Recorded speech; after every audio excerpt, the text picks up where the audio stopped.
কালকেও 2-3টা চট থাপুর মারছে, এই যে ঘাড়ের এখানে দাগ আছে। আমার গোপন অঙ্গ কেটে সে পালাইছে।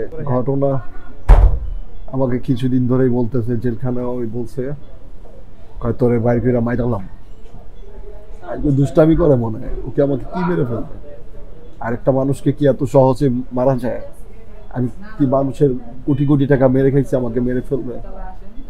ও আমাকে প্রতিদিন ওর ছেলে মেয়ে দিয়া মানসিক টর্চার করছে এতদিন। তারপর ও আমাকে কালকেও 2-3টা চট থাপুর মারছে, এই যে ঘাড়ের এখানে দাগ আছে। তারপর আমি ঘুমায় দিছি, জান তোমার জন্য একটা নিয়ে আসছি। আমি কি নিয়ে আসছি? এত সুন্দর করে কথা বল। ওই যে আগে খাইতা না 300 টাকা করে, 75 টাকা করে কিন্তু একটা বিয়ারের মতো ইয়ে আছে, ওই যে ইসে বেচে। হ্যাঁ হ্যাঁ হ্যাঁ, দোকানে বেচে।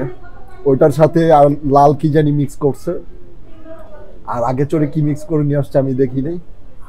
আমি প্রচুর ঘুম পাইছি আমার। সেই ঘুমে ঘুমে আমাকে আমার গোপন অঙ্গ কেটে সে পালাইছে। আচ্ছা, এই ঘটনাটা কটার দিকে ঘটছে? এটা সকাল ভোর 4টার দিকে। 4টায়? আচ্ছা, মানে আমি পাশের ঘরের যে আছে, আমি ওনাকে বলি ভাই ধরেন, কয় ওই দিক যাও। আমি ভাই আমার একটু ধরেন, রিক্সা উঠে দেন, আমি এগুলোর মধ্যে নেই। সে সবই জানে। এগুলো কি পরিকল্পিত আগে? জি জি। ইমন খান আসছিল, ইমনের ভয়তে ওরা কথা কয় না, খান মাছ হতো অনেকে অনেক প্রতাপশালী।